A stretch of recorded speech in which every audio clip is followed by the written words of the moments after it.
বাংলাদেশের বাইরে পৃথিবীর বিভিন্ন প্রান্তে যে যেখান থেকে চ্যানেলে দেখছেন, আপনাদের সকলকে সাদর আমন্ত্রণ তৃতীয় মাত্রা দেখবার জন্য। সাম্প্রতিক পরিস্থিতি নিয়ে নানা বিষয় নিয়ে কথা বলবার জন্য আমার আজকের অতিথি বায়বাসা আছেন তত্ত্বাবধায়ক সরকারের প্রাক্তন উপদেষ্টা, আর নানান পরিচয়তা রয়েছে এম হাফিজউদ্দিন খান। আমার ডানে রয়েছেন বাংলাদেশ রাষ্ট্রবিজ্ঞান সমিতির সভাপতি professor doctor M Ataur Rahman. স্বাগত আপনাদের দুজনকে স্টুডিওতে। দুজনের কাছে যে প্রশ্নটি দিয়ে আসলে শুরু করতে চাই, সম্প্রতি জাগৃতি প্রকাশনের কর্ণধার ফয়সাল আরেফ দীপন হত্যাকাণ্ডের শিকার হয়েছেন, অন্য আরো 3 জন প্রকাশক লেখক তারা আহত হয়েছেন, কুপিয়ে তাদেরকে হত্যা এবং আহত করা হয়েছে। সো এর প্রেক্ষিতে দীপনের বাবা, আমাদের সবার অত্যন্ত পরিচিত এবং প্রিয় মানুষ অধ্যাপক ডক্টর আবুল কাশেম ফজলুল হক, তিনি বলেছেন যে আমি কারো কাছে আমি বিচার চাই না। মানে তার যে মূল কথা সেটি হচ্ছে যে আমি বিচার চাই না এবং শুভ বুদ্ধির উদয় হোক। এবং তিনি বলছেন দুটো পক্ষ, একটি পক্ষ ধর্মনিরপেক্ষতার নামে এবং অন্য পক্ষ রাষ্ট্র ধর্মের নামে গোটা বাংলাদেশকে ধ্বংসের দিকে নিয়ে যাচ্ছে, এবং তিনি চান যে দুপক্ষের শুভ বুদ্ধির উদয় হোক। একজন ভুক্তভোগী, যিনি তার সন্তান একটি নির্মম হত্যাকাণ্ডের শিকার হয়েছেন, তারপরে তিনি যখন এই কথা বলেন, এটি আসলে এর মর্মার্থ কি আপনাদের কাছ থেকে আমি একটু বুঝতে চাই। মর্মার্থ হলো যে এম হাফিজউদ্দিন খান। মর্মার্থ হলো এইটাই যে উনি এদেশের বিচার ব্যবস্থার উপরে সম্পূর্ণ হতাশ। উনি জানেন বিচার হয় নাই, হবে না। এই যে ব্লগার তো হত্যা পরপর এর মধ্যে 5 জন, 5th পার্সন। এই যে এর অবশ্য ওই অর্থে উনি ব্লগার না, বাট উনি তো বই পাবলিশ করেছিলেন, যেটা অ্যাপারেন্ট রিজন যেটা মনে হচ্ছে ওরা হত্যার পিছনে। তো এটা একজন বাবা চোখের পানি ফেলছে না, কোনো কিছু বলছে না, যে টেলিভিশনে দেখেছি উনি ওই কথাটা বললেন, বিচার চাই না। কারণ বিচার এগুলো অতীতগুলো হয় নাই, এ পর্যন্ত কোনোটাই হয় নাই, এবং আরো বহু হত্যাকাণ্ড আছে এদেশে। খবর কাগজ খুললে, টেলিভিশন স্কোর দেখলে প্রতিদিনই দেখা যায়। এবং ইন্টারেস্টিংলি যে এই ব্লগার হত্যাকাণ্ডের সঙ্গে প্রত্যক্ষভাবে জড়িত কাউকে কিন্তু এখন পর্যন্ত পুলিশ গ্রেফতার করতে পারেনি। যে 2-1 জন গ্রেফতার হয়েছে তারা মূলত সাধারণ মানুষ, হিজড়া সম্প্রদায়ের ধরেছে। সুতরাং এটা একটা জিনিস। আর যেটা মানে এটা অত্যন্ত দুঃখের কমেন্ট, কিন্তু বাস্তব পরিস্থিতির এটা রিফ্লেকশন আছে এর মধ্যে। সেটা হলো যে বিচার ব্যবস্থার উপরে অনাস্থা। এটা একটা আমাদের দেশের নতুন সমস্যা না, পুরাতন সমস্যা, এবং কোন সরকারই এটাকে সংস্কারের জন্য চেষ্টা করে নাই, কোনো উদ্যোগ নেয় নাই। ওই মুখে বলে, কিন্তু কোনো কিছু হয় নাই, বাস্তবে কোনো কিছু হয় নাই। আর হলো যে সুবুদ্ধির উদয় হোক, তো এটি দরকার, এটি দরকার। এবং এই যে এক গ্রুপ যারা ধর্ম নিয়ে বাড়াবাড়ি করে, এক গ্রুপ আবার সেকুলারিজম নিয়ে বাড়াবাড়ি করুক। সেকুলারিজম ঠিক আছে, বা এটা ঠিক আছে, কেউ যদি নাস্তিকও হয় তাতে দোষ নাই। আমার অনেক ঘনিষ্ঠ বন্ধু বান্ধব নাস্তিক আছে, ঘনিষ্ঠ বন্ধু অত্যন্ত, কিন্তু তার এটা কোনো বাড়াবাড়ি করে না, বা তাদের পাহাড় যে আমি নামাজ পড়েছি তার জন্য কোনো টিটকারি বা কোনো শুদ্ধ হয় নাই, আমাকে যা নামাজ আগে দিয়েছে ইত্যাদি। আচ্ছা, এখানে আমি জাস্ট ইন্টারাপ্ট করি নাস্তিকদের প্রসঙ্গে। ডক্টর জাকির নায়েক পিস টিভিতে তিনি নাস্তিকদেরকে অন্য ধর্মাবলম্বী, মুসলিম অন্য ধর্মাবলম্বীদের চাইতে এগিয়ে রেখেছেন। তিনি বলেছেন তিনি এই নাস্তিক যিনি, তিনি প্রথমে নিজেকে নিউট্রাল করলেন এবং তাকে ইসলামে উদ্বুদ্ধ করা অনেক সহজতর হবে যিনি অন্য ধর্মাবলম্বী তার চাইতে। সো নাস্তিকদেরকে খুব নেগেটিভলি দেখবার সুযোগ নেই। তিনি মনে করেন যে তারা এক ধাপ এগিয়ে এসেছে। ডক্টর জাকির নায়েকের সঙ্গে আমি একমত, এটা বোধহয় ভালো, একদিকে ভালো। যারা ডাই হার্ড আপনার কোন ধর্ম বিশ্বাসী, তাদেরকে সেখানে নিয়ে আসা খুব ডিফিকাল্ট। তো যাই হোক, ধর্ম নিয়ে বাড়াবাড়ি এটা কিন্তু ধর্ম সাপোর্ট করে না। ইসলামের ইতিহাসে ওইটা নাই যে কেউ নাস্তিকতার জন্য তাকে হত্যা করতে হবে, করেছে, এরকম কোনো ফতোয়া নাই, কোরআন শরীফও নাই, হাদিস শরীফও নাই যে কাকে হত্যা করতে হবে। একজন মানুষকে হত্যা করা মানে হচ্ছে পুরো মানব জাতিকে হত্যা করা। কিন্তু এখানে তো দেখা যাচ্ছে যে হত্যা করছে, বলছে যে খবর কাজে আসতেছে, সম্ভবত আসতেছে, তারা বলছে যে এরা ইসলামের শত্রু, সুতরাং এদের হত্যা করতে হবে। এরকম তো কথা আনসারুল্লাহ আল ইসলাম এরকম নাম বোধহয় সম্ভবত আনসারুল্লাহ আল ইসলাম নাম দিয়েছে, একটা আনসারুল্লাহ বি টিম নাকি এটা ছিল, বাংলা টিম। আচ্ছা, তো এখন একটা জিনিস হচ্ছে এই যে পরপর হচ্ছে, এটা তো একটা যোগসূত্র ডেফিনেটলি আছে, একটা গুরুত্ব ডেফিনেটলি আছে যারা এই কাজটা করছে এবং অত্যন্ত প্ল্যান করছে, কারণ এর মধ্যে কেউ ধরা পড়ে নাই। এটা একটা বড় আশ্চর্যের ব্যাপার, কেউ ধরা পড়ে নাই। এবং আপনি নিশ্চয়ই জানেন যে গোয়েন্দা সংস্থাগুলো নাকি এরকম ঘটনা ঘটতে পারে, বিশেষ করে লালমাটিয়ার ইনসিডেন্ট পুলিশকে মানে আইন শৃঙ্খলা রক্ষাকারী বাহিনীকে আগেই অবহিত করেছে। এটা তো সময় পর দেখতে পেলাম, তো তা সত্ত্বেও তো এরা প্রিভেন্ট করতে পারে নাই। এই দ্বিতীয় হত্যাকাণ্ডে ওদের মজার ঘটনা হলো, মানে কি অদ্ভুত ব্যাপার, সেটা হলো যে মেরে বাড়িতে তালা বন্ধ করে গেছে। এই ঘটনা আগে কোনো সময় শুনিয়ে হয় নাই, বাড়িতে বন্ধ করে রেখে গেছে, ঘটনা হয় নাই। তো এটা এই মানে ক্রিমিনোলজিতে বলে যারা কোনো অপরাধ করে তার তো সেখানে কিছু রেখে দেয়, আলামত রেখে দেয়, কিন্তু বুঝলাম না এখানে কোনো আলামত রেখে যাচ্ছে না, হচ্ছে না। এই যে ইয়েটা তো যেটা লালমাটিয়া, সেখানে তো দিনে দুপুরে হয়েছে, বেলা 8টার সময় বোধহয় হয়েছে, দুটোই দিনের বেলায় হয়েছে, আর এটা তো সন্ধ্যার সময় 5টার সময় বোধহয়, সেটা দিনের আলোতেই 5টায় দিনের আলোয় থাকে। এবং আজ সুপার মার্কেটের মতন একটা ক্রাউডের জায়গা, যেখানে ওই ইউনিভার্সিটি লেভেলগুলো হলগুলো সবসময় তাৎ করে করে ভর্তি। আমি কোন দিয়ে করে গেছি বইটি কেনার জন্য গিয়েছি, সে তো মানুষ গিজ গিজ করে, তার মধ্যে উঠে দোতলায় 3তলায় উঠে হত্যা করে নির্বিঘ্নে চলে গেল। অদ্ভুত লাগে আমার কাছে, যে কি করে এটা করে এটা। তো এটাতে স্বাভাবিকভাবে একটা জিনিস যে আইন শৃঙ্খলা পরিস্থিতি ভালো না, যতই এনারা বলুক, সরকার পক্ষ সবসময় বলে থাকে তাদের আমলে আইন শৃঙ্খলা সবচেয়ে ভালো। এটা অতীতেও বলেছে, এখন আমরা একই কথা শুনতে পাচ্ছি, যদিও প্রতিদিনই হত্যাকাণ্ডের ঘটনা হচ্ছে এবং টেলিভিশনের নিউজের স্ক্রোলের সময় দেখা যায় কত হত্যাকাণ্ড হচ্ছে, কত অজ্ঞাত পরিচয়ের লাশ পাওয়া যাচ্ছে এখানে সেখানে। এগুলো নিয়ে তো কোনো কিছু হচ্ছে না। প্রথম হচ্ছে যে মৃত্যুগুলো আমরা দেখছি অত্যন্ত মর্মান্তিক, বিশেষ করে এইবার যেটা হলো যে জাস্ট পাবলিকেশনের জন্য, প্রকাশনার জন্য, তারা তো ডাইরেক্টলি ইনভলভ না। এখন এটা মানে কি ধরনের যে একটা অপরাধ, এটা তো মানে অত্যন্ত, এবং এরা কিন্তু আগে থেকে এদেরকে থ্রেট করেছে এবং এরা পুলিশে জিডি করেছে। সেখানে আমরা দেখছি যে একটা হলো যে যেটা হাফিজ ভাই বলেছেন যে বিচারহীনতার যে আমরা একটা সংস্কৃতি দেখছি। সংস্কৃতি আমি এই জন্য বললাম, বা কালচার, যে বিচার তো শুধু বিচার ব্যবস্থার উপর নির্ভর করে না, তদন্ত যারা করে যে পুলিশ ফোর্সেস, তদন্ত রিপোর্টের উপর নির্ভর করে। সুতরাং জাজরাও অনেক সময় অসহায় থাকে। সুতরাং উনি যেটা বলেছেন, প্রফেসর আবুল কাসেম অত্যন্ত গভীর ভাবে উনি বলেছেন এবং উনি অত্যন্ত তীক্ষ্ণ বুদ্ধির সম্পন্ন ব্যক্তিত্ব, আমার খুবই ঘনিষ্ঠ বন্ধু। তো সুতরাং আমরা দেখি যে উনি বলছেন যে বিচার কি? বিচার হচ্ছে একটা ব্যালেন্সড জাজমেন্ট, একটা সোসাইটাল জাজমেন্ট। এই জিনিসটা যদি আপনি না ঠিক করতে পারেন সমাজে, তাহলে তো আর বিচার ব্যবস্থা থাকে না আপনাকে। এবং সেটা নষ্ট হয়েছে কেন? আজকে আমাদের যে একটা ওয়ার চলতেছে, সেকুলার ভার্সেস রিলিজিয়ান, ইটস মধ্যযুগীয়। আপনি এটা তো আমরা রাষ্ট্রবিজ্ঞানের ছাত্র হিসেবে মধ্যযুগে দেখেছি, যেটাকে অন্ধকার যুগ বলা হইতো। সেখানে কি একটা সেকুলার ভার্সেস রিলিজিয়ান, 1000 বছর, এবং এই যে সংগ্রাম এবং কত যে মৃত্যু হয়েছে, এবং ওখানে ক্রুসেড সম্পন্ন হয়েছে পরবর্তীকালে আমরা দেখেছি। সুতরাং আজকে এই অবস্থায় বাংলাদেশ ফিরে যেতে পারে না। কেননা বাংলাদেশ, যেটা আমি বলি যে এখনকার অনেক প্রতিবন্ধকতা, অনেক ডিফিসিয়েন্সি, বা আমি বলতে চাচ্ছি যে অনেক অসুবিধা এবং অনেক ত্রুটি বিচ্যুতির পরেও বাংলাদেশ কিন্তু এগিয়ে যাচ্ছে। এবং আমরা একটা সাস্টেইনেবল ডেভেলপমেন্ট গোল, যেটা আমাদের এখনকার, এবং 7-5 প্ল্যানেও সেটা আমরা করছি। এটা থেকে কিন্তু আমরা টেকসই একটা উন্নয়নের প্রক্রিয়ায়, মানুষের যে উন্নয়ন, মানুষের যে ভালো মন্দ, মানুষের যে পভার্টি এলিভিয়েশন, এই যে একটা সমাজে বিভক্তি, এই যে অসাম্য, এগুলোর থেকে করার জন্য আমরা ওটা এগিয়ে যাচ্ছি। কিন্তু সেই মুহূর্তে এই জিনিসগুলো কি করছে? আমাদেরকে বাধাগ্রস্ত করছে। এখানে আমি দেখি যে এই যে একটা পুরানো দিনের, এবং এটা কেন হচ্ছে? বিকজ অফ দিস বিচারহীনতা এবং তদন্ত, এবং in a sense A governance, এই সুশাসনের ঘাটতি।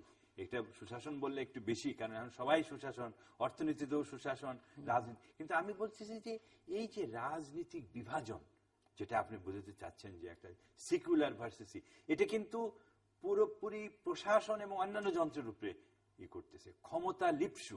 এবং ক্ষমতাই একমাত্র পথ। এই জিনিসটাই কিন্তু কেউ ধর্মের নামে করছে, কেউ ধর্মহীনতার নামে করতেছে। এই জিনিসগুলো আমরা চাচ্ছি যে একটা বাংলাদেশ যদি রিকনসাইল না করতে পারে, বাংলাদেশ যদি এটাকে সহনশীল একটা পর্যায়ে না আসতে পারে, থাকবে বিভাজন, সমাজে কনফ্লিক্ট থাকবে, বহুমত বহুপথ। এবং আপনি অবাক হবেন যে সাস্টেনেবল ডেভেলপমেন্টের 16 নম্বর যে আইটেম, সেখানে কিন্তু সবচেয়ে বেশি জোর দেওয়া হয়েছে যে সুশাসন এবং কনফ্লিক্ট যদি হয় তাহলে কিন্তু এই গোলগুলো কখনই করা যাবে না। হ্যাঁ, এটা কিন্তু বলেই দিচ্ছে তারা। এবং আজকে যতই এই সরকার মুখে বলুক আমরা এগিয়ে নিয়ে যাব, আমরা সুশাসন, আমরা গ্রোথ করব, কোথায় গ্রোথ হবে? এই গ্রোথ, এই অসাম্য হতে পারবে না যদি আমাদের এই যে সুশাসনের, এবং অনেকে তো আশঙ্কা করছেন, আন্তর্জাতিক গণমাধ্যমগুলো লিখছে যে যতই ডেভেলপমেন্ট হোক, গ্রোথ হোক, এই অবস্থা যদি চলতে থাকে এবং এটি যদি আরো খারাপের দিকে যায়, বা সেই বাংলাদেশ যদি অন্ধকার যুগের দিকে ঠুকতে থাকে, তাহলে এটি আসলে পেছনের দিকেই যাবে, মাইনাসে চলে যাবে, প্লাস হওয়ার চাইতে। হ্যাঁ, সেটি আমার কথা হচ্ছে যে এবং এখানে যে একটা আমি ইন্টার করি, এখানে একটা খুবই অবিনাশ, এই যে একটা ব্লগারদের হত্যাকাণ্ড বা এই কয়েকটা, এই যে যেটা হলো রিসেন্টলি, আর একটা হলো তার সঙ্গে এই যে যেটা কোনোদিনই হয় নাই, এখানে বাংলাদেশের ইতিহাসে নাই, 400 বছরের ইতিহাসে নাই।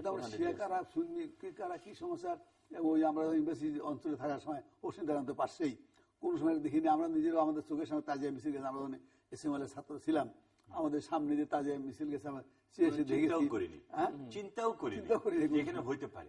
এবং আরেকটা, এবং মহরম তো সুন্নিরা অন্যভাবে করে, রোজা রাখে, একটা সেই সঙ্গে আরেকটা বলতে চাই যে বিদেশি killing, foreigners killing never happened in Bangladesh, never happened. আমার তো মনে আসছে না, আমার মনে পড়ে না, মনে পড়ে না।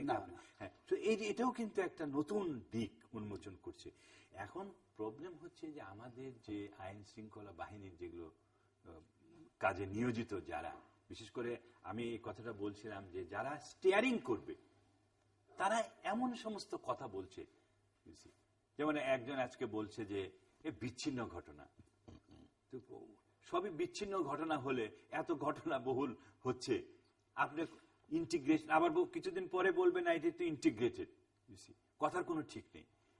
এই জিনিসগুলো মানুষের কাছে খুব খারাপ লাগছে। এই যে সেকুলারিজম ভার্সেস রিলিজিয়ানের যে বিরোধ, এর সঙ্গে অনেকে আবার বলছেন যে এখানে যে রাজনৈতিক বিরোধ অন্য যেটি আছে, নির্বাচন কেন্দ্রিক বা এক পক্ষ আরেক পক্ষকে স্পেস না দেওয়ার যে কালচার বাংলাদেশে, এটিও এই সংকটকে আরো ঘনীভূত করে তুলছে। অবশ্যই, সেটা আমি গত ইয়েতেও তৃতীয় মাত্রায় আপনার এখানে বলেছিলাম যে এর থেকে বের হওয়ার একটা পথ হলো রাজনীতিকে উন্মুক্ত করে, এবং ইনক্লুসিভ পলিটিক্স যদি না হয়, হ্যাঁ, ওই সহ অবস্থানের রাজনীতি যদি না হয় বা ইনক্লুসিভ, আমরা এটা জার্গন ইউজ করি যে অন্তর্ভুক্তিমূলক যদি রাজনীতি না হয়, যেখানে বিরোধী দলকে সম্মান দিতে হবে, বিরোধী দলকে কাজ করতে দিতে হবে। এখন আমি যদি মনে করি না বিরোধী দলকে কোথাও, এরা যাবে কোথায়? এই যে দেখেন, আমরা তো স্টাডি করেছি অনেকদিন আগের থেকেই, 2003-04 থেকেই এই দ্বিদলীয় শাসন ব্যবস্থার যে স্টাডি, সেখানে বলা হয়েছে যে প্রত্যেক দলে এত মানুষ বিভিন্ন কারণে, মেম্বারশিপ অথবা সাপোর্টার্স, সমর্থক, আমরা দেখছি রাজনৈতিক দলের এই দুই দল, আওয়ামী লীগ এবং বিএনপি, এত সমর্থক, তাহলে আপনি কি একটাকে একেবারেই নিশ্চিহ্ন করে দিতে পারবেন? It is not possible. কারণ তারা তাহলে যাবে কোথায়? স্পেসটা কই? ওই জন্য আমরা স্পেস ইউজ করি। স্পেসটা হচ্ছে, আপনার এখানে যদি 20 জন লোক আনেন, আপনি তো পারবেন না। 10 জনের পরে তাহলে তাকে কোথায় যাবে? হয় নিচে বসবে, তাহলে ওইখানে বসবে। সুতরাং তারা তখন ডিসফাংশনাল হবে, অথবা আপনি বলবেন না আমরা আজকে আর দরকার নেই। তো সুতরাং আমি যেটা বলছি, এই স্পেসটা যদি আপনি না দেন, আপনি যদি শুধু সবকিছুর মূলেই আপনার প্রতিপক্ষ রাজনৈতিক দলকে দায়ী করতে চেষ্টা করেন, তাহলে কিন্তু এই রাজনীতি বিকশিত হবে না। এবং তাহলে এই ধরনের, যেটা আমি আগেও বলেছিলাম, যে এই ধরনের খুন খারাপি, এই ধরনের অত্যন্ত গরিত, যেটা বাংলাদেশ নামক রাষ্ট্রের বিরুদ্ধে যায়, যা আমাদের জাতীয় সত্তার বিরুদ্ধে, আমাদের জাতীয় ন্যাশনাল ইন্টারেস্টের বিরুদ্ধে, সেই কাজগুলোই হবে। সেগুলি হচ্ছে তো, যে সাম্প্রতিক ঘটনাগুলো, এই যে বিদেশি হত্যা আরম্ভ করে এদের হত্যা, তারপরে ধসি দালানের ঘটনাটা, এটা আমাদেরকে একদম মাথা নত করে ফেলেছে। একদম নিচু করে ফেলেছে। এটা তো কোনদিন এই ধরনের ঘটনা হয়নি আমাদের দেশে, আমি শুনিও নেই, কল্পনা করতে পারিনি। কিন্তু এটিকে মানে সরকার মনে করছে বা সরকারের ভাষ্য বা সরকার সমর্থকদের ভাষ্য যে এটা পরিকল্পিতভাবে হচ্ছে এবং এটি একটা আন্তর্জাতিক ষড়যন্ত্র, এবং সে কারণে এই যে সরকারের ভাবমূর্তি বা বাংলাদেশের ভাবমূর্তি ক্ষুণ্ণ করবার জন্য এখন অ্যামনেস্টি ইন্টারন্যাশনাল থেকে শুরু করে টিআইবি পর্যন্ত সবাই অ্যাক্টিভ, এবং এখানে প্রচুর লেনদেন হয়েছে সেটি তারা বলছেন। এর সঙ্গে বিএনপি জামাত যারা ক্ষমতার বলয়ের বাইরে আছেন তারা এখানে বিষয়টাকে ইয়ে করছেন, এবং তাদেরকে পশ্চিমা গোষ্ঠী বা ওই বিশেষ করে ফাইভ আইজ হিসেবে কথিত সেই সংগঠন থেকে আরম্ভ করে আন্তর্জাতিক ষড়যন্ত্র কত কথাই তো বলেছে আর কি। ওই যে দল ক্ষমতা থাকে সে দলে বিএনপি কি টিআইবি বলে থাকে আর কি, এটা নতুন কোনো কথা না। তো আপনার কাছে সেরকম কিছু মনে হয় না যে মানে এই যে আন্তর্জাতিক ষড়যন্ত্রের মধ্যে সবাই ঢুকে সবাই মিলে এই যে ঘটনাগুলো ঘটেছে এগুলো হঠাৎ করে কোইন্সিডেন্স তো মনে হয় না, এটা ষড়যন্ত্র তো অবশ্যই আছে।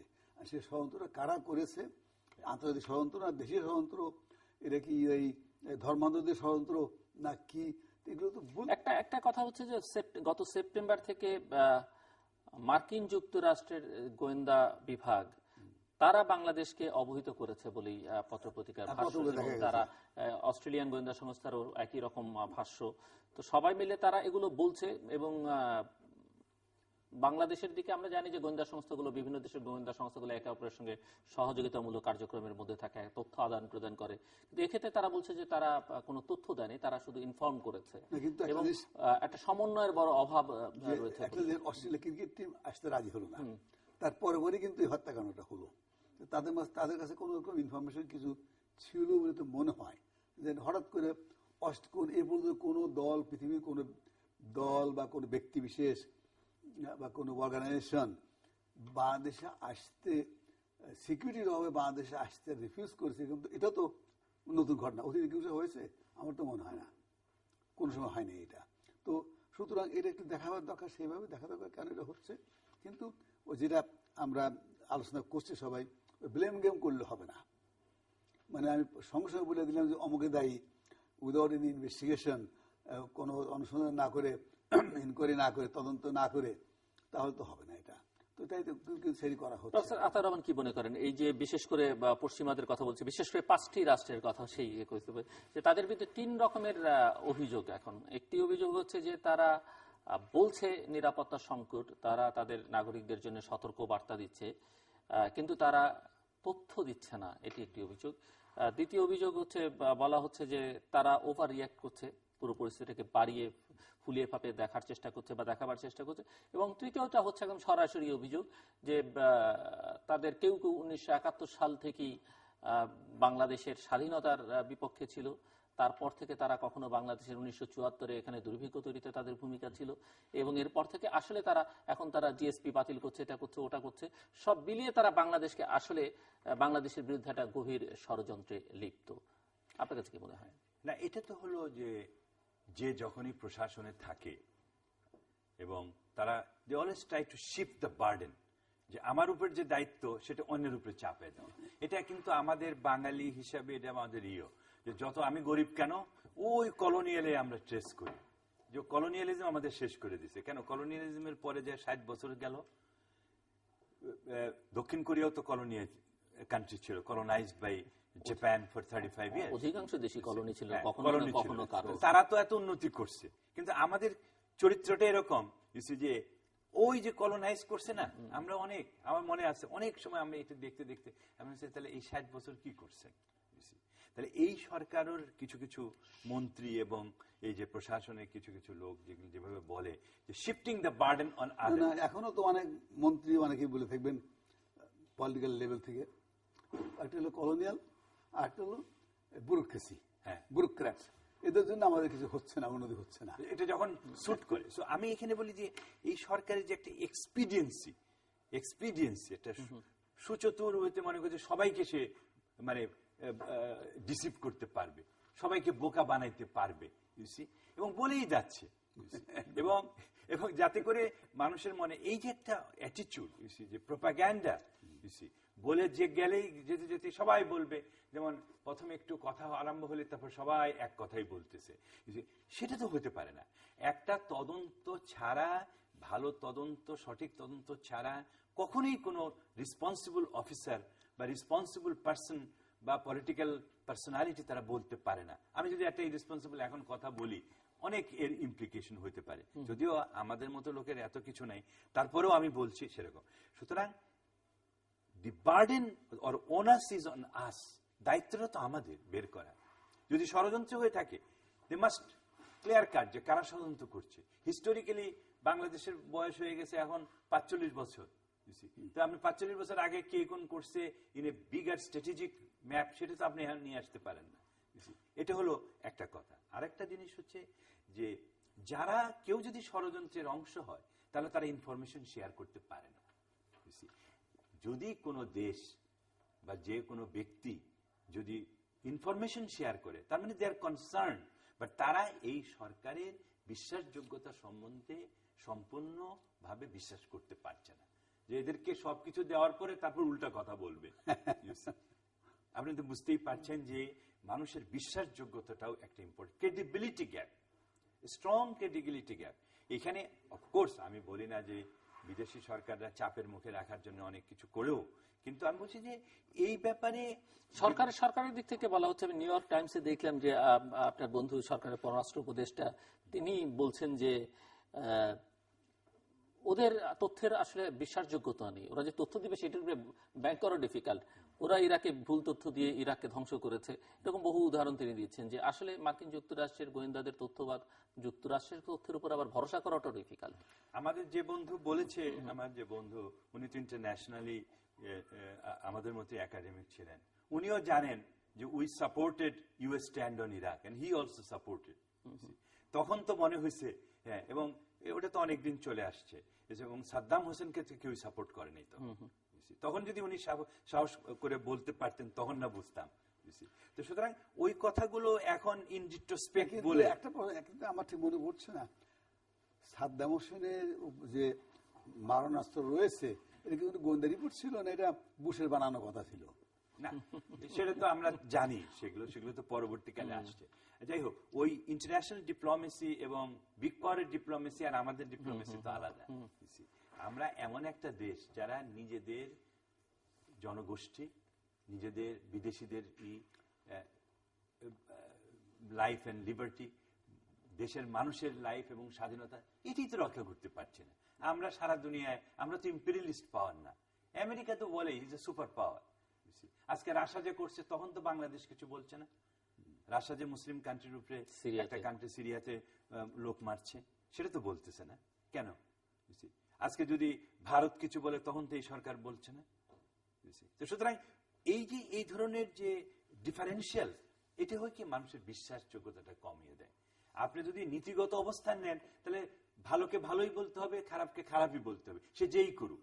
সুতরাং আমি যেটা বলছি যে আমাদের দেখেন, আমাদের ল অ্যান্ড অর্ডার যারা ম্যানেজ করে তাদের কাছে সবকিছুই আছে, কিন্তু তাদেরকে কিভাবে সমন্বয়, যেটা আমি আগেও বলছিলাম, এবং ফোকাসড ওয়েতে ইউজ করা হবে, সেটাই কিন্তু ইম্পর্টেন্ট। সেটা আমরা করছি না।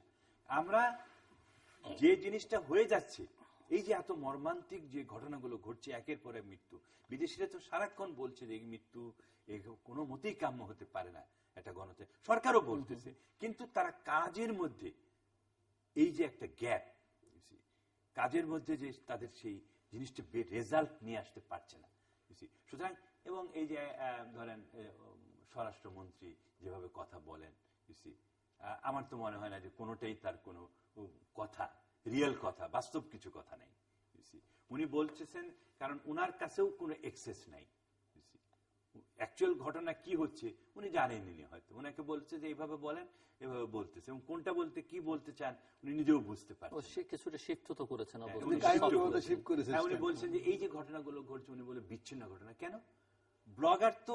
ব্লগারগুলো তো একের পর এক মেরে আসছে, তারপর তারা এটা বিচ্ছিন্ন তো ঘটনা। এক সূত্রেও বলেছেন, এক সময় এক সূত্রেও কথা সেটিও বলেছেন। এই জিনিসগুলো সামান্য জিনিসও, অনেক ভালো কাজের মধ্যে যদি সামান্য জিনিস, এটাও কিন্তু আমাদের যে ক্রেডিবিলিটি, বিশ্বাসহীনতার জন্ম দেয়। সুতরাং আমি যেটা বলতে চাই, আজকে এই সমস্ত কথা চিন্তা না করে আমাদেরকে দৃঢ়ভাবে আইন শৃঙ্খলা, অনেক ভালো কাজ এই সরকার করেছে, বিশেষ করে অর্থনীতি এবং সামাজিক অগ্রগতির ক্ষেত্রে।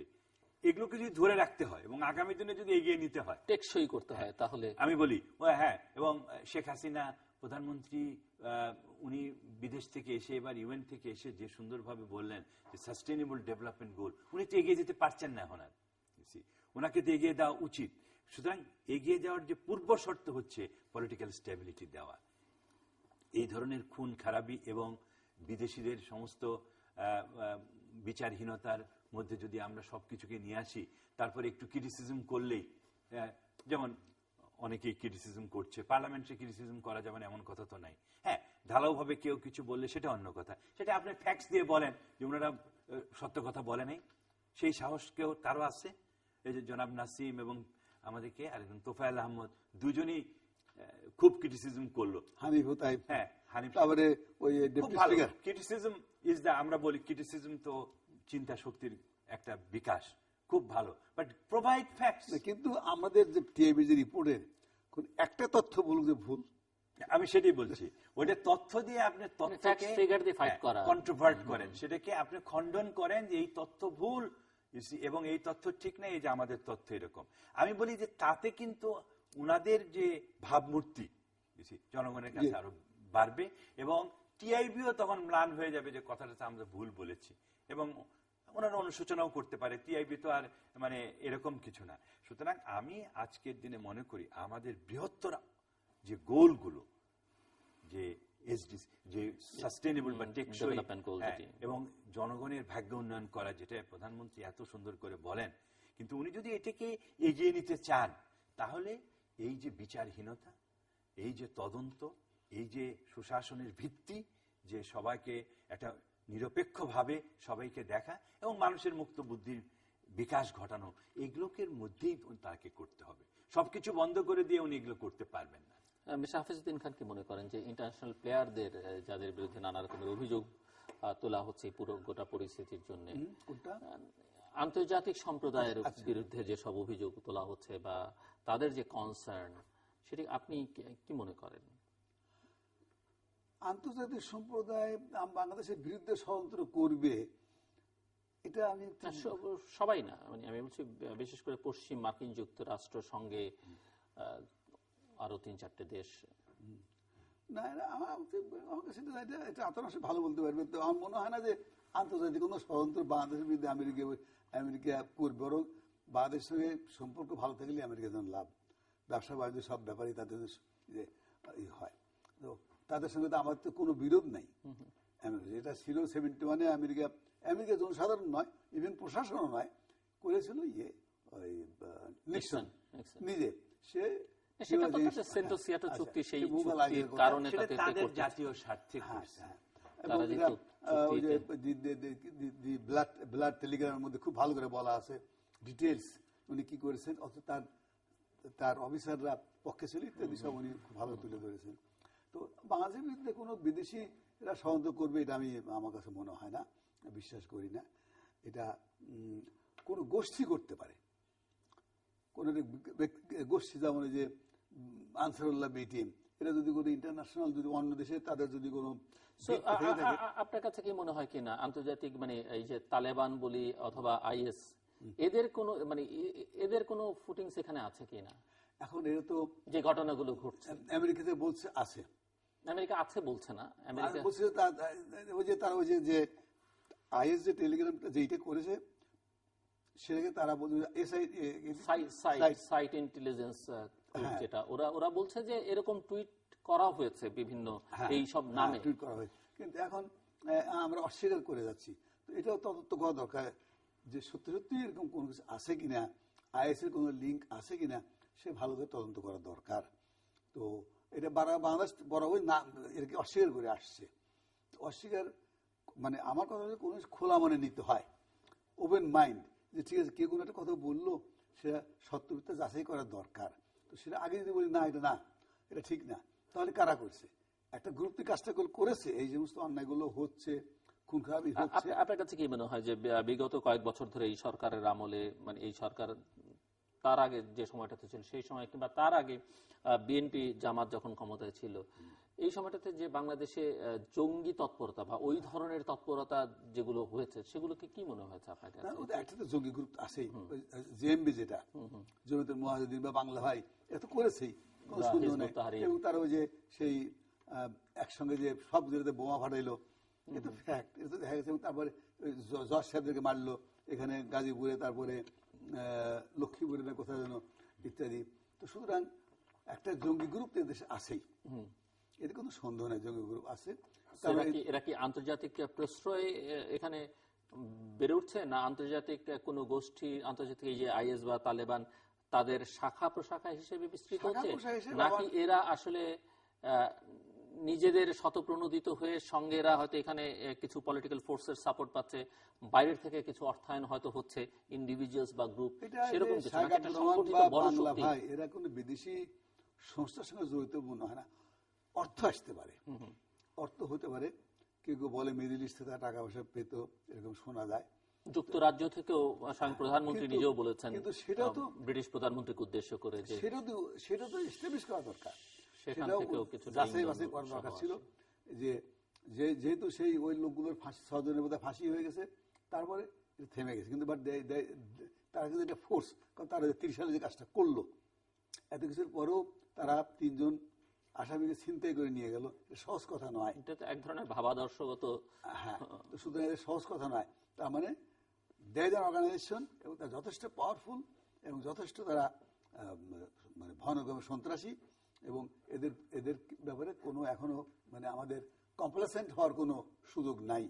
আমাদেরকে মানে সরকার হবে, যে কোনো সরকার ক্ষমতা থাকুক, এদেরকে ট্রেস করে এদের সঙ্গে এদের উপর নজর রাখা, এবং এ ধরনের কার্যকলাপ যেন আর না হয়, বা মাথা ছাড়া না উঠতে না পারে, সেজন্য সবসময় সচেষ্ট থাকতে হবে। অমুক দল করেছে, অমুকের আমলে হয়েছে, এই ধরনের কথা না বলে, এটা জাতীয় শত্রু। জেএমবি বা এই ধরনের প্রতিষ্ঠান যেগুলো করেছে তারা জাতীয় শত্রু, তাদেরকে চিহ্নিত করা, এবং সেইভাবে সবাই মিলেমিশে এটার বিরুদ্ধে থাকতে হবে। একটা হলো যে আমাদের এখানে জাতীয় ঐক্যর একটা প্রশ্ন রয়ে গেছে, এটা দরকার, এটা সবাই মিলে এগুলো কাজ করা দরকার। আমরা পাশের দেশ ইন্ডিয়াতে দেখি, ন্যাশনাল কোনো প্রবলেম হলে সব দল কিন্তু এক হয়ে তারা কাজ করে, সব একত্রে বসে চিন্তা ভাবনা করে, পরামর্শ করে, যেটা আমাদের যে ট্রেডিশনটা একদমই নাই। আমরা কোন সময় এটা করি না, করার চেষ্টা করা, ভাবনা এটা চিন্তা ভাবনা করি না, এটা ঠিক নয়। জি, প্রফেসর আতাউর রহমান কি মনে করেন? এবং এখানে যে বাংলাদেশ তো কাউন্টার টেরোরিজম নিয়ে অনেকদিন ধরেই কাজ করছে এবং আন্তর্জাতিক মহলের সঙ্গে কাজ করছে, তারপর এই যে এর বিস্তার বিস্তৃতি বা আছে, এবং এখন এর সঙ্গে আন্তর্জাতিক সংশ্লিষ্টতা থেকে, বিশেষ করে আইএস এর সঙ্গে সংশ্লিষ্টতা নিয়ে এখন সবাই কনসার্ন ব্যক্ত করছেন। আপনি একজন পলিটিক্যাল সায়েন্টিস্ট হিসেবে এই বিষয় নিয়েও আপনি কাজ করেন, আমার যা অভিজ্ঞতা, এবং আপনার তো আফগানিস্তানে, মিডল ইস্ট, আফগানিস্তান অভিজ্ঞতা আছে, যে তারা কিন্তু একটা ছোট ক্লু পেলেও ওটাকে ফলো করে। কারণ ছোট ক্লু থেকে বড় কিছুর পাওয়া যায়। সুতরাং আপনি একেবারে একটা জিনিস হয়ে যাওয়ার পরে তারপরে আরম্ভ করলেন, তারপরে ছোট ছোটতে গেলেন, তা না, ছোট ক্লু ধরেও অগ্রসর হওয়া যাবে। সুতরাং এখানে ক্যাপাসিটি এবং কমিটমেন্ট অফ আওয়ার মানে ইন্টেলিজেন্স। বাংলাদেশে তেমন ছোটটাকে পেলেও আপনি যেমন যে কারণে কথা বলছেন যে অস্বীকার করবার একটা প্রবণতা, আবার এটিও আছে ছোট কিছু দেখলেই সেটিকে কেন্দ্র করে একটা বড় সিদ্ধান্ত উপনীত হয়ে যাওয়া। আমি বোঝাতে পেরেছি কিনা, যেটা ওরা করেছে, সেটা ঠিক না। ছোট ক্লুটা আমি বলছি যে যারা অভ্যন্তরে কাজ করছে তাদেরকে ফলো করা উচিত করে। যেমন আমি এবারের কথা বলি, যখন ওয়েস্টার্ন কান্ট্রি, বিশেষ করে আমেরিকা যখন বলল, ইউএস যখন বললো যে উই হ্যাভ, বিকজ তারা এগুলো কালেক্ট করে, but they don't even complete confirmation করতে পারে না, শুধু তারা শেয়ার করেছে যে বাংলাদেশ গভর্নমেন্ট কিভাবে রেসপন্ড করে।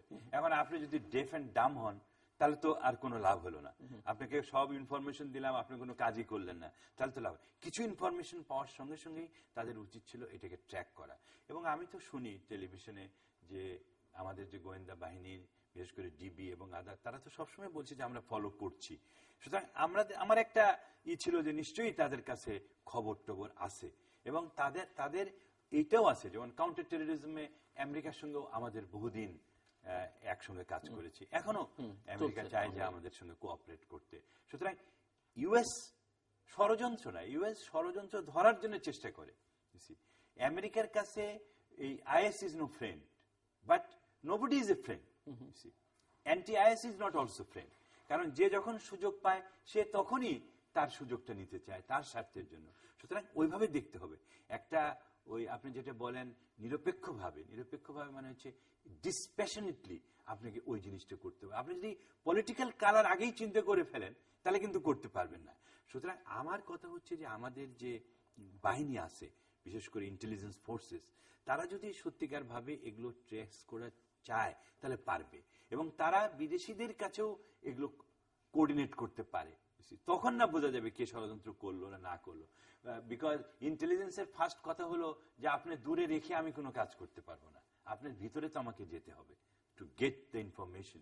সুতরাং first we make friend and then get the intelligence. আপনি যদি মনে করেন ওরা শত্রু, ওর সঙ্গে কথাই শুনবো না, তাহলে তো ওগুলো করবেই। সুতরাং এই জিনিসটাও ভুল। সো এই যে আরেকটা হলো যে আমি আগেও বলেছিলাম যে Bangladesh is now having a second phase of extremism or revival of extremism. একটা ফেজ যেমন জেএমবি হয়েছিল তখন একটা, এই ফেজটা আরেকটু কমপ্লিকেটেড।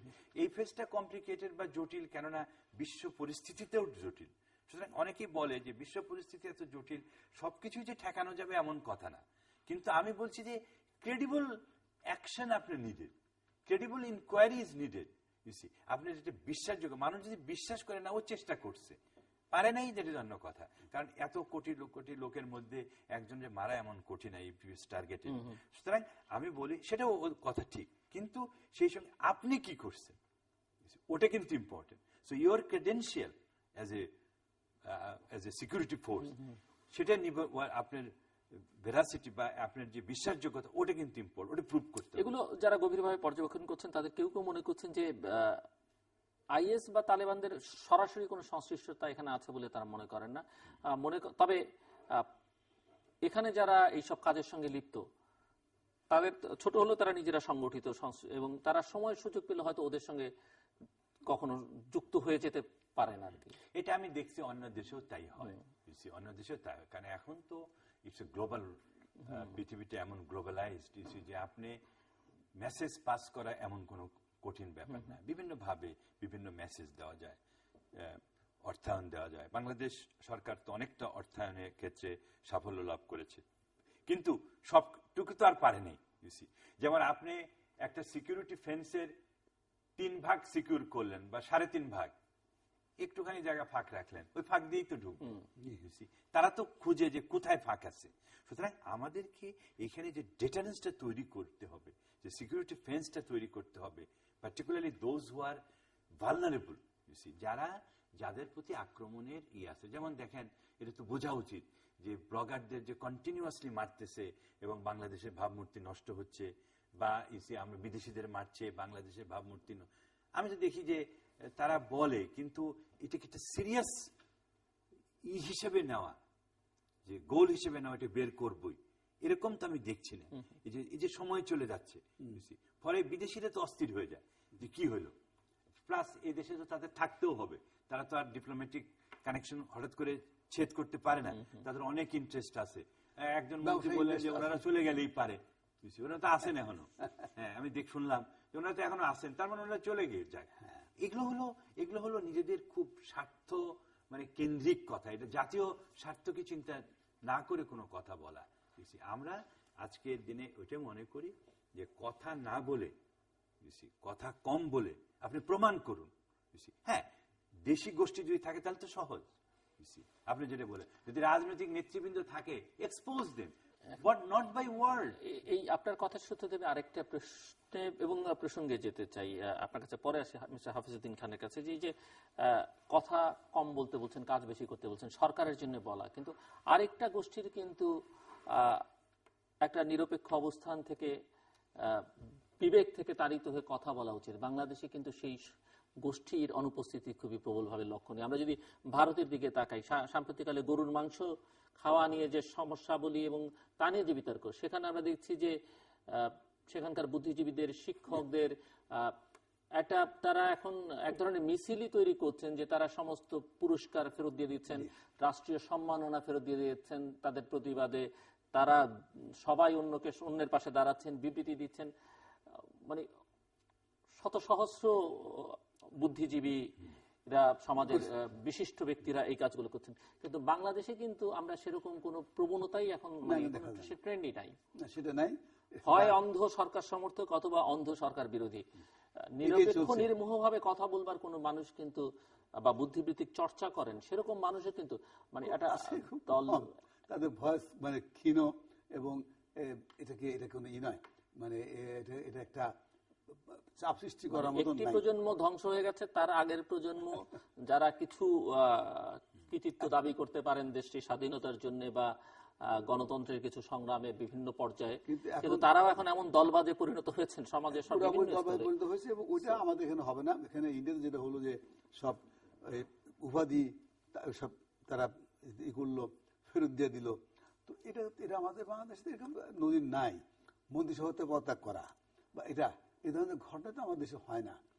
এই মতবিরোধের কারণে যে চলে যাওয়া, ক্ষমতা থেকে চলে যাওয়া। একটা সময় কিন্তু বাংলাদেশে এটি দেখছিলাম, আন্তর্জাতিক মহলও বেশ প্রশংসা করতো, যেখানে একটা শক্তিশালী সিভিল সোসাইটি গড়ে উঠছিল, নাগরিক সমাজ। এখন তো সেই নাগরিক সমাজের এখন পাওয়া যাচ্ছে পুরোপুরি দলীয়করণ হয়ে গেছে। ওই হয় শতনাগরিক কমিটি অথবা একটা, এবং প্রতি কাজেই ওই মুক্তিযুদ্ধ চেতনা ইত্যাদি বলে বলে একেবারে সে মানে এটা যে তারা যারা বলে তারা কজন লোক সম্বন্ধে জানে যে মুক্তিযুদ্ধে কার কি রোল ছিল, কত যারা কি ক্ষতিগ্রস্ত হয়েছে বা কিভাবে তারা কন্ট্রিবিউট করেছে সংগ্রামে। এখন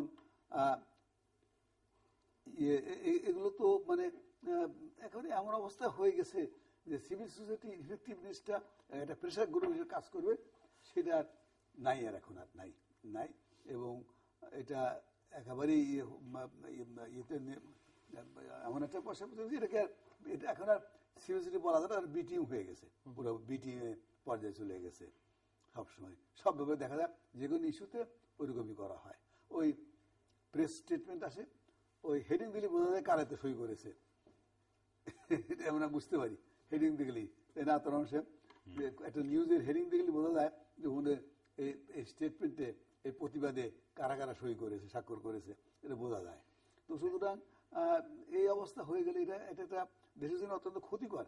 সিভিল সোসাইটি অত্যন্ত প্রয়োজন, ইফেক্টিভ সিভিল সোসাইটি, নিরপেক্ষ, স্বাধীন মতামত ব্যক্ত করবে, কোনো দলীয় করবে না, মনোভাব নিয়ে কাজ করবে না। সেরকম হলে তাহলে এটা একটা ফোর্স হিসেবে কাজ করে, প্রেশার হিসেবে কাজ করে। সরকার এখানে আবার একটা পয়েন্ট আছে, সেটা হলো সরকারকেও আবার ওপেন মাইন্ড তার থাকতে হবে, যে তারা যারা সিভিল সোসাইটি যারা বলে, যে কথাবার্তা বলে রলে সেটা শুনতে হবে, শোনার মতো মনোভাব থাকতে হবে। সেটা আমাদের নাই, না থাকার কারণে এই সিভিল সোসাইটি দ্বিধা বিভক্ত হয়ে গেছে। এটা একটা কারণ, যে জন্য সিভিল সোসাইটি এখন আর মানে আমি মনে করি, বিকজ আমি এই বিষয়ে কয়েকটা প্রতিবেদন দিয়েছি, পেপারে স্টেটমেন্টও দিয়েছি। একটা হচ্ছে যে দেখেন হাফিজ ভাই যেটা বলছেন, প্রথম হচ্ছে যে পৃথিবীর সব দেশে যদি ডেমোক্রেটাইজেশন বা গণতন্ত্রায়ন করতে হয় তাহলে সিভিল সোসাইটি মাস্ট। কেন?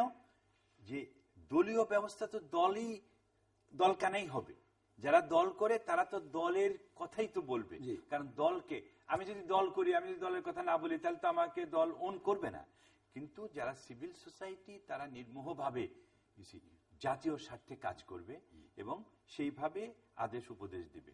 এখন বাংলাদেশে যদি দেখেন, বিশেষ করে আমি বলি যে এই যে 1/11-এর পরে আমরা তো অনেক গালাগালি শুনলাম, কারণ আমরা যখন 1/11-এর সময় অনেক কথা বলেছি, যার ফলে লোকে বুঝতে পারছে এরা কোনো দলেই নেই, এরাই হলো খারাপ, এরাই সিভিল সোসাইটি এবং এদেরকেই ধরো। তো সুতরাং একটা লেটেস্ট উদাহরণটা বলি, আমরা 13 জন, ডাক্তার শামসুল হুদা, আমরা 13 জন কিছু কথা বক্তব্য রেখেছিলাম। আমাদেরকে কিভাবে চিহ্নিত করেছে, একদম সর্বোচ্চ পর্যায়ে থেকে আমাদের কিরকম সমালোচনা করেছে। আমরা পতাকার জন্য, গাড়িতে পতাকা উড়ানোর জন্য করছি, কঠোর সমালোচনা আমাদের। পতাকা তো আপনি উড়াইছেন কয়দিন, ওটা তো শেষই। হ্যাঁ, তো একটা জিনিস হচ্ছে যেটা আপনি যেটা বলছেন ওই জন্যই বলছি। আরেকটা হচ্ছে যে দল, দল তো চাবেই যে সিভিল সোসাইটি, কিন্তু সরকার যখন পৃষ্ঠপোষকতা করবে দলীয়ভাবে কোনো সিভিল সোসাইটি যেতে চাবে না, কারণ তারাও তো একটু মনে করে যে একটু ফাঁক রাখি। কিন্তু যখন সরকার তাদেরকে পৃষ্ঠপোষকতা করবে তারা চলে যাবে। যেমন আমি যদি এখানে ভালো সরকারের পক্ষে কথা বলি, আমার যদি একটা ভালো কিছু হয়, হোয়াই নট, ইউসি। তো এটা তো বাঙালি আমাদের স্বভাবের মধ্যে আছে, সবারই আছে। এটা একটা। আরেকটা দিক হলো স্টেট ইটসেলফ, ইউসি। পৃথিবীর অন্যান্য দেশে দেখেন, কারণ আমি কথা এটা আগেও বলেছি যে কোন রাষ্ট্র যদি সিভিল সোসাইটির বিপক্ষে অবস্থান নেয়, রাষ্ট্র বলতে আমি তো বুঝি the institutions of the state, রাষ্ট্রের সংগঠনগুলো, ইউসি, এবং বিভিন্ন সংগঠন, গোয়েন্দা থেকে আরম্ভ করে সবকিছু, যখন রাষ্ট্র ব্যবস্থায় যখন তারা মনে করে যে না, ভিন্ন মত, ভিন্ন দর্শন, ভিন্ন ধরনের পলিসি প্রেসক্রিপশন, অপশনস, এগুলো আমরা অ্যাকসেপ্ট করব না, এবং সেখানে বাধা দিবে, তারা পারবে, তারা পারে। যেমন ধরেন আমার মতো লোক যদি কন্টিনিউয়াস, বা ওনার মতো লোক যদি কন্টিনিউয়াস প্রেসারে থাকে, কি ব্যাপার, আমরা না করব বিএনপি, না পারি আওয়ামী লীগে যেতে, তো সুতরাং ছেড়েই দাও, কথাই বলবো না, জাতীয় স্বার্থে তো যতদূর পারি করতে চাইলাম, তাই এত কষ্ট হলে তার করার দরকার নেই। সুতরাং এভাবে মানুষ কিছুটা নিষ্ক্রিয় হয়ে যায়। Civil society cannot flourish. ফ্লারিশটা হয় কখন? যখন আরেকটা থার্ড, যেটা আপনি বলছেন খুব মূল্যবান, কারণ আপনার তৃতীয় মাত্রার সুবাদে অনেক কথা বলে, অনেক মানুষ চেনে, অনেক মানুষ জিজ্ঞেস করে, স্যার এত কথা তো বলেন, কোনো তো কাজ হয় না। আমাকে হরদমই বলে, হ্যাঁ, আপনাদের বলে, আমাদেরও বলে, সবাইকে একটা কথা বলে, কিছু তো শুনতেছে না। তার মানে হচ্ছে হোয়েন ইউ আর, আমি যেটা বললাম, হোয়েন এ ডিফ এন্ড ডাম, আপনি যখন কান ধরে বসে রইলেন যে আমি কিছু শুনবো না, বা শুনলেও কিছু করব না, আমি যেটা চিন্তা করি ওটাই করব, তাহলে তো সিভিল সোসাইটির যে ইফেক্টিভনেস, যে কার্যকারিতা, এটা সমাজে থাকে না। তখন বক বক করতে করতে আমরা আসি, একটু চেহারা দেখাইতে, কিছুটা দেখাতে যে ঠিক আছে কিছু পাই নাই, আছে ঠিক আছে একটু বললাম কথা, ওরকম হয়ে যায়। So it does not really, আমি তো সিরিয়াসলি আসতে পারি না এখানে। আমি সিরিয়াসলি যদি এখানে আসি, then I will give policy option. আমি বিভিন্ন গোয়েন্দা সংস্থা বা বিভিন্ন আইন শৃঙ্খলা বাহিনী বা প্রশাসনকে বা সরকারকে উপদেশ দিতে পারবো যে এইভাবে তোমরা সিকিউরিটি ফ্রেমওয়ার্কটা গড়ে তোলো, এইভাবে পৃথিবীর অন্যান্য দেশে যেরকম তৈরি করছে। ইভেন ভারতে দেখেন, এত বড় দেশ, এত জাতি গোষ্ঠী, এত বিভিন্নতা, তারপরেও তো এগুলো হয় না। ওখানে কি মুসলমান জঙ্গির অভাব আছে? ওখানে তো পাকিস্তানি আইএস সবসময় কাজ করে, তারপরেও তো কিছু করতে পারছে না। সুতরাং হঠাৎ একটা করে, কিন্তু তারপরেও তারা দে টেক স্ট্রং অ্যাকশন। সুতরাং এগুলো সম্ভব, কিন্তু আপনাকে অন্যের কথা শুনতে হবে, একটা কম্প্রিহেন্সিভ ফ্রেমওয়ার্ক করতে হবে, এবং যেটা বলছি সবাইকে নিয়ে একটা সিকিউরিটি ফ্রেমওয়ার্ক ওইভাবে আপনি মেইন কাজটা করেন, কিন্তু ইন দ্য এন্ড জনগণের সাপোর্ট ছাড়া কখনোই সিকিউরিটি ওই যে টেকসই হতে পারবে না। ভবিষ্যৎটা কেমন দেখছেন? মানে আমি বলছি যে বিদেশিরা যেমন উদ্বেগ উৎকণ্ঠা প্রকাশ করছেন, বাংলাদেশের নাগরিক সমাজ বলি আর সাধারণ মানুষ বলি সবাই এখন নীরব, নিশ্চুপ, কারো কোনো ভয়েস নেই। এই জায়গায় দাঁড়িয়ে আসলে আপনি মানে আমি বলছি যে আপনার সামনে ক্যানভাসটা কিরকম, ভবিষ্যতের ক্যানভাসটা বাংলাদেশকে ঘিরে? ক্যানভাসটা যদি আপনি বলেন যে আমি কি হোয়াট আই সি, আমি এটা অনেক সময় চিন্তা করি। প্রথম কথা হচ্ছে এই সরকারের যে ভালো উদ্যম এবং যে গোলস, যে ভিশন, অনেক ভালো জিনিস, যেমন গ্রোথ তারা বেছে নিছে, যে অর্থনৈতিকভাবে এগিয়ে যাওয়া, পভার্টি এলিভিয়েশন করা, এবং অনেক ভালো কাজ করেছে, সেফটি নেট গুলো বাড়ানো, অর্থনৈতিকভাবে বিভিন্ন দেশের সঙ্গে যে সম্পর্ক ওটাও ভালো করেছে, বিশেষ করে চায়না এবং other East European countries, East Asian countries, ওগুলোর সঙ্গে। সুতরাং এই গ্রোথটা টিকে থাকতে পারবে না। সো এই যে গ্রোথ ট্র্যাজেক্টরি আপনি দেখছেন যে 6.5 অথবা আমরা 7 চাবো, হ্যাঁ, মোহিত সাহেব চাইলে তো বলেই ফেলে 10 করবো, উনি বললেই যে সব হবে তা তো কথা নেই, কিন্তু বললে যে জোরে বলে মনে হয় হয়েই গেছে। সুতরাং ওটা তো হবে না, মানুষকে নিয়ে তো এগিয়ে হবে। আপনি একা একা গেলে তো কেমনে লাভ হবে? পপুলার সাপোর্ট ছাড়া, পিপুলকে সঙ্গে না নিলে এটা হবে না, কিছু সাকসেসফুল করতে পারবে না। এটা একটা। সো গ্রোথ ট্র্যাজেক্টরি আমরা দেখছি যে এটা। সুতরাং বাংলাদেশের এই যে মানে গ্রোথটা, এটা যদি মন্দার দিকে যায়, আমি বলতেছি যে একটা রিসিডিং গ্রোথ, যে কমে যেতে থাকে, তখন কিন্তু আমাদের দারিদ্রতা বাড়বে। তখন গভর্নমেন্টের টু কন্ডাক্ট গভর্নমেন্ট অ্যাফেয়ার্স আজকে যেমন ইজিলি করছে, ওগুলো করতে পারবে না, সেটা একটা। দুই হচ্ছে ওটার মেইন আমরা যেটা দেখছি, এই যে বিচ্ছিন্ন, হোম মিনিস্টার যেটা বলছে, বিচ্ছিন্ন ঘটনাগুলো যখন আবার একসঙ্গে হয়ে একটা পলিটিক্যাল ইনস্টেবিলিটি তৈরি করবে, তখন না, যেমন এরপরেই দেখবেন যে সমস্ত হরতাল হবে, যে কারণ রাজনৈতিক প্রতিপক্ষ তারা তো ফিরে আসতে চাচ্ছে, তারা তো এখন নিচে শুয়ে রয়েছে বা বসে রয়েছে, কিন্তু তারা তো একসময় they want to come back, তারা তো ফিরে আসতে চাবে, তাদের তো আপনি চাপায় রাখছেন। সেজন্য আমি আগেও বলেছি, এখনো বলি, শুধু শক্তি প্রয়োগের মাধ্যমে, শুধু যথেচ্ছ শক্তির ব্যবহারে এই সমস্যাগুলোর সমাধান হবে না। সুতরাং বাংলাদেশকে একটা রিকনসিলিয়েশন প্রসেস তৈরি করতে হবে। ইট মে টেক টাইম, 1 বছর হোক, 2 বছর হোক, এবং গণতান্ত্রিক ব্যবস্থায়, যেটা আপনারাও সাজেস্ট করেছেন যে আমাদেরকে একটা গণতান্ত্রিক ব্যবস্থায় ফিরে যেতে হবে, যেখানে নির্বাচন হতে হবে এবং সর্বগ্রাহ্য নির্বাচন হতে হবে, নির্বাচন কমিশন একটা হতে হবে এরকম। সুতরাং এইটা করতে গেলে একটু সময় লাগবে, তা লাগুক, কিন্তু প্রসেস মাস্ট কাম। কিন্তু ঠিকই বলেছেন। তবে মানে আমাদের সার্বিক যে পরিস্থিতি বর্তমান আছে, ডিসপাইট যে আমাদের সোশ্যাল সেক্টরে কিছু অ্যাচিভমেন্ট আছে, ইকোনমিক সেক্টরে আমাদের অ্যাচিভমেন্ট আছে, ঠিক, এবং এটার জন্য তো অনেকেই বলে তার জন্য সরকারের কন্ট্রিবিউশনটা হলো এই গার্মেন্ট সেক্টর, মানে প্রাইভেট সেক্টর, তারপরে হলো আমাদের যে বিদেশি এক্সপেক্টেটরা আছে তারা, এবং আমাদের কৃষক, তাদের কন্ট্রিবিউশনটা সবচেয়ে বেশি। এটি তো আচ্ছা, তারপর ধরো সরকারের পৃষ্ঠপোষকতা ইত্যাদি তো রয়ে গেছে। এটা সব সরকারই করেছে, এককভাবে কোন সরকারের না, কম বেশি যেটাই হোক। কিন্তু সাস্টেনেবল করতে গেলে, টেকসই করতে গেলে আপনার গণতন্ত্র লাগবে, এবং গণতন্ত্রের প্রথম কথাই হলো গ্রহণযোগ্য নির্বাচন, এবং গণতন্ত্রের উপর কোনো রকম কোনো রেস্ট্রিকশন কোনো কিছু থাকা চলবে না। এবং এখন যেমন আমরা প্রায় শুনি যে গণতন্ত্র না ডেভেলপমেন্ট, এটা তো অদ্ভুত কথা। গণতন্ত্রের সঙ্গে ডেভেলপমেন্টের কোনো কনফ্লিক্ট নাই। সব দেশ গণতান্ত্রিক যারা উন্নতি করেছে, উন্নতি করেছে, তারা তো গণতান্ত্রিক ব্যবস্থার মধ্যে করেছে।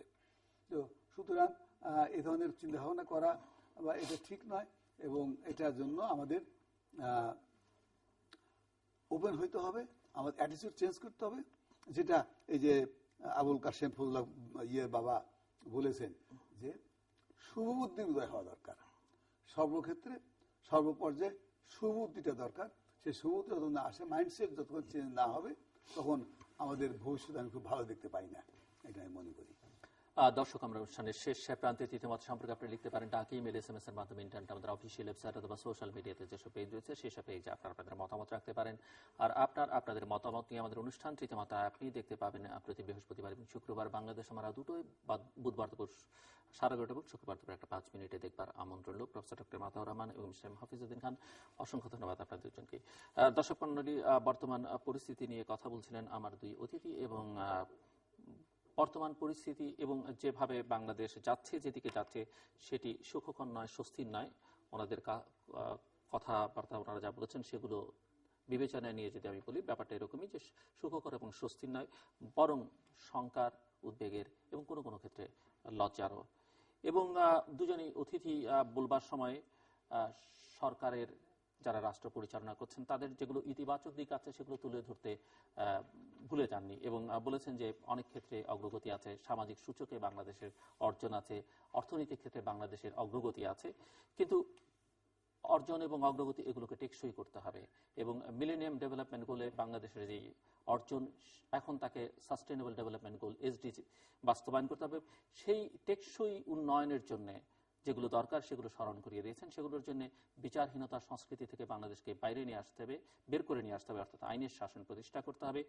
টেকসই উন্নয়নের জন্য গণতন্ত্র, সুশাসন, এবং অনেকে সুশাসনটাকে একটু বেশি মাত্রায় বলতে চান যে শাসন আছে কিনা সেটি অনেক সময় বোঝা যায় না, কাজেই এটি নিশ্চিত করতে হবে। এবং টেকসই উন্নয়নের জন্য শক্তিশালী গণতন্ত্র দরকার, ইনক্লুসিভ পলিটিক্স দরকার সবার জন্য। গণতন্ত্রে যেহেতু বহুমতের ব্যাপার আছে, তাদের জন্য বহুপথের মানুষের জন্য, গোষ্ঠীর জন্য, দলের জন্য স্পেস রাখতে হবে। এবং সেই জায়গাটাতে ওনারা মনে করেন যে একটা শক্তিশালী গণতন্ত্রের জন্য বা গণতন্ত্রায়নের পথে একটি শক্তিশালী নাগরিক সমাজকে সুযোগ করে দিতে হবে তাদের ক্রিয়াকর্ম করবার জন্য। তাদেরকে অবদমিত করা, তাদেরকে অসম্মানিত করবার যে সংস্কৃতি, সেটি বন্ধ করতে হবে। এটি জাতীয় ঐক্যের কথা ওনারা বলবার চেষ্টা করেছেন। এবং এখানে যে উন্নয়নের কথা বলি, গণতন্ত্রের কথা বলি, নিরাপত্তার কথা বলি, এই জায়গাগুলো নিশ্চিত করবার জন্য শুধু বহুমত পথ না, সাধারণভাবেও দেশের সকল জনগণকে সম্পৃক্ত করতে হবে। এবং জনগণকে সম্পৃক্ত না করে শুধুমাত্র সরকার বা সরকারি সংস্থা দিয়ে, প্রতিষ্ঠানগুলো দিয়ে নিরাপত্তা নিশ্চিত করা সম্ভব নয়। গণতন্ত্র এবং উন্নয়ন কোনোটাই নিশ্চিত করা সম্ভব নয়। এবং সবচাইতে জোরের সঙ্গে আরো একটি বিষয় ওনারা বলেছেন, শুনলে ছোট্ট মনে হতে পারে কিন্তু খুবই গুরুত্বপূর্ণ, সেটি হচ্ছে যে আমাদের নেতা নেত্রীদের, যারা নীতি নির্ধারক, তাদের দৃষ্টিভঙ্গি বদলাতে হবে, তাদের মনোভঙ্গি বদলাতে হবে, তাদের দেহভঙ্গি, বাচনভঙ্গি, আচরণভঙ্গি সবগুলোকে বদলাতে হবে। এবং বাংলাদেশকে যদি আমরা সত্যি সামনের দিকে এগিয়ে নিয়ে যেতে চাই, একটি মর্যাদাশীল রাষ্ট্র হিসেবে গড়ে তুলতে চাই, তাহলে এগুলো আমূল বদলে ফেলতে হবে। এবং সব কথার শেষ কথা, অন্ধ হলে প্রলয় বন্ধ থাকে না। দর্শক, আমাদের সঙ্গে থাকবার জন্য অসংখ্য ধন্যবাদ। আপনাদের সবার জন্য শুভকামনা।